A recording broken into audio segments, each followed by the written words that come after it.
कुछ औरतें तो शौहर को टेंशन देने के लिए झूठ मूठ का बीमार बनती है। सुन लो, जो झूठ मूठ का बीमार बनेगा, मेरे आका फरमाते हैं अल्लाह उसको ऐसी बीमारी देगा कि कभी उसको शिफा नहीं मिलेगी। इसलिए याद रखना, झूठ मूठ का बीमार कभी मत बनना। कुछ औरतें काम चोर होती है, काम के डर से वो झूठ मूठ की बीमार बनती है। अल्लाह अकबर। एक दौर वो था कि औरतें बीमार होती तो शौहर को भी नहीं बताती कि मेरे शौहर टेंशन में ना जाए। एक बुजुर्ग ने उनकी बीवी को बुलाया और फरमाया हम तुमको तलाक देने वाले हैं। बीवी ने पूछा क्यों? कहा तुम बीमार नहीं पड़ती इसलिए। जो औरतें बीमार ना पड़े वो मनहूस है, तू बीमार नहीं पड़ती, हम तुझे तलाक देंगे। ये सुनना था। बीवी ने शौहर को कहा फिर इधर आइए। पीठ से कपड़ा हटाया तो क्या देखा कि पीठ पर नासूर है, उसमें कीड़े चल रहे हैं। शौहर ने देखा, हैरान रह गए, ये क्या है? कहा सुनो, हमने आपको इसलिए नहीं बताया कि कहीं मेरा ये जख्म देखकर मेरा शौहर दुखी ना हो जाए। और यहां तो थोड़ा होता है तो ज्यादा मर्ज बताते हैं। सर भी दर्द हो जाए तो पूरा घर सर पे उठा लिया जाता है। हाय वाय अफसोस, ये वो, खुदा जाने कितने तमाशे होते हैं। ये सब बदमाशियां दीन से दूरी की बुनियाद पर है। अल्लाह के दीन के करीब आओ और शौहर को खुश करना सीखो। शौहर खुश है तो अल्लाह भी खुश है, उसका रसूल भी खुश है। खुश करने वाली औरतें जन्नत की राह की मुसाफिर हो जाती है, बेहिसाब जन्नत उसे मिलती है। आज ये आपको बताऊं, एक सहाबिया है हजरत उम्मे सुलैम, उनके बेटे अनस इब्ने मालिक रज़ी अल्लाह ताला अन्हु, ये उनकी अम्मी है उम्मे सुलैम। इनका एक और बेटा था, इनके शौहर अबू तलहा थे। अल्लाह अकबर। अबू तलहा किसी काम से गए, वापस आने वाले थे कि उसी रात को बच्चे का इंतकाल हो गया। बीवी को पता है कि मेरा शौहर इसी रात को आएगा और उसी रात बच्चे का इंतकाल हो गया। जब बच्चे का इंतकाल हुआ तो सोचा कि बच्चा कभी भी दफन नहीं होगा, मर गया है तो दफन करना ही है। तो उन्होंने क्या किया, उम्मे सुलैम ने अपने बच्चे को एक कमरे में मुर्दा बच्चे पे चादर डालकर उसको छुपा दिया, किसी को नहीं बताया। ऐ खातून जन्नत की कनीज़ो, जरा सोचो, मां का बच्चा मरे, उस मां के दिल पे क्या गुजरेगी। लेकिन क्या वो सहाबियात थी जिनकी तरबियत रसूलुल्लाह ने की थी, अल्लाह के हबीब ने जिनकी तरबियत की थी। शौहर की अजमत अल्लाह के रसूल ने बताई थी। मेरे आका ने फरमाया अगर मैं अल्लाह के बाद किसी को सजदा करने की इजाजत देता तो औरतों को कहता वो अपने शौहर को सजदा करे, लेकिन अल्लाह के अलावा किसी को सजदा करने की इजाजत नहीं।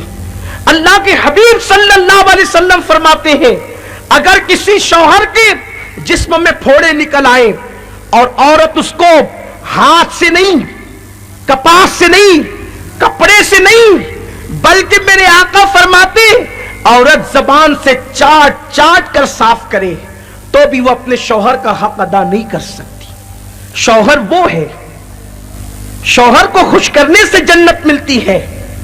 अल्लाह के हबीब की कनीज़ों, मैं बच्चे की लाश को छुपा दिया, मां के दिल पर क्या गुजरी होगी कि बच्चे की लाश छुपा दी। क्यों? मेरा शौहर आएगा और टेंशन की बात सुनेगा तो कहीं उसका दिल मुरझा ना जाए, उसकी खुशियां छीन न ली जाए। बच्चा तो आज नहीं कल दफन करना है, शौहर की खुशी कीमती है। बच्चे के गम से ज्यादा कीमती शौहर की खुशी है। देखा, ये सहाबियात का किरदार है, जिन्होंने हुजूर से तरबियत ली उनका किरदार है। हजरत अबू तलहा तशरीफ लाए, आने के बाद बीवी को देखो बन सवो कनीज अपने शौहर को खाना भी खिलाती है, वजीफे ज़ौजियत की अदायगी भी करवाती है, और उसके बाद जब सारी जरूरियात से फारिग हो गए तो अपने शौहर के करीब बैठकर कहती है अबू तलहा जरा एक मसला बताना। अबू तलहा कहते क्या मसला पूछना चाहती हो? तो वो कहती है ये बताएं कि अगर कोई शख्स किसी के पास अपनी अमानत रखे और वो अमानत को वापस ले ले تو امانت جس کے پاس رکھی گئی ہے اس کو خوشی خوشی دے دینا چاہیے یا پھر جو ہے وہ نہیں دینا چاہیے یا احتجاج کرنا چاہیے؟ ابو طلحہ حضور کے شاگرد تھے، آقا کے تربیت یافتہ تھے، بے تکلف جواب دیا، ام سلیم اگر ہمارے پاس کسی نے امانت رکھی تو پھر ہمارا حق یہ اس کا کہ اگر وہ مانگے تو خوشی خوشی امانت دے دی جائے۔ تو پھر بیوی نے کہا، ام سلیم نے کہا، ابو طلحہ ہمارا جو بچہ اللہ کی امانت تھا وہ اللہ نے واپس لے لیا ہے، اب اس پر غم کیسے کرنا؟ اتنی ہمت دیکھا تو پھر وہ بالکل مطمئن ہو گئے۔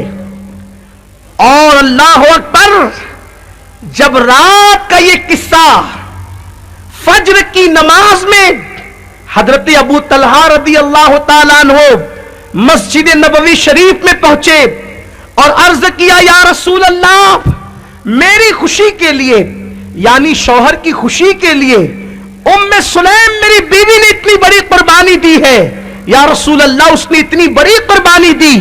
اللہ کے حبیب کے جملے یہ تھے، اے خاتون جنت کی کنیزوں، دل کے کانوں سے سن کر اس کو اپنے دل پر لکھ لو، صرف نماز سے، صرف روزے سے، صرف تلاوت قرآن سے، صرف اللہ اکبر درود شریف کی کثرت سے، صرف یہ اعمال کرنے سے ایک شوہر والی بیوی کو جنت نہیں مل سکتی۔ عورت کو ان اعمال کے ساتھ سب سے زیادہ ضروری ہے اپنے شوہر کو خوش کرنا، اس لیے کہ سب عبادت ہے، شوہر خوش نہیں ہے تو جنت نہ ملے گی۔ ام سلیم کی یہ داستان نماز فجر کے بعد امام الانبیاء کی بارگاہ میں رکھی گئی۔ ابو طلحہ انصاری عرض کرتے، یا رسول اللہ میری بیوی نے میری خوشی کے لیے اتنی بڑی قربانی دی، بچے کی لاش کو چھپا دیا، میرے لیے کھانا تیار کیا، بن سمر کر کے رہی، میں نے وظیفے زوجیت بھی ادا کیا، اس کے ساتھ کھانا بھی کھایا، اس طرح سے اس نے دکھ کی خبر سنائی کہ مجھے دکھ بھی نہ ہوا۔ یا رسول اللہ اس عورت کے بارے میں کیا ہے؟ میرے سرکار فرماتے ہیں، ابو طلحہ کل کی رات جنت میں نے تیری بیوی کو دیکھا ہے، جنت کے اندر دیکھا ہے، آپ مجھے بتائیں ادھر ام سلیم قربانی دے رہی ہے رات کو، اور اسی رات کو میرے آقا ام سلیم کو جنت میں ملاحظہ کر رہے ہیں۔ پتا چلا شوہر کو خوش کرنے کا بدلہ عورت کے لیے جنت ہی ہوا کرتی ہے۔ اے خاتون جنت کی کنیزوں، لیکن ہمارے یہاں عورتوں کا حال یہ ہے، چھوٹی بات کا اتنا ہوا کرتی ہے کہ انسان کا سر چکرا جائے، چھوٹی سی بات کو اتنا بڑھا کر بتاتی ہے کہ انسان کو جو ہے دل کا دورہ پڑ جائے، اور اسی میں وہ اپنے لیے بہت بڑا ہنر سمجھتی ہے۔ یاد رکھو، سیریل دیکھ کر زندگی گزارو گی تو یہی ساری چیزیں ملے گی، اور صحابیات کی زندگی پڑھ کر کے زندگی گزارو گی تو انشاءاللہ تبارک و تعالی دنیا بھی کامیاب رہے گی اور آخرت بھی کامیاب رہے گی۔ سنی دعوت اسلامی آپ کو یہی پیغام دینا چاہتی ہے۔ میں امید کرتا ہوں آج خواتین پوری تقریر یاد رکھے یا نہ یاد رکھے، ایک جملہ ضرور یاد رکھے، شوہر کو خوش کرو اور جنت میں چلی جاؤ۔ میں امید کرتا ہوں کہ یہ سبق زندگی بھر آپ نے نہیں بھولنا، شوہر کو خوش کرو، جنت میں چلی جاؤ۔ اللہ تعالی ہم سب کو عمل کی توفیق عطا فرمائے۔ دوران گفتگو اگر کوئی غلطی ہو گئی ہو، اللہ تبارک و تعالی معاف فرمائے۔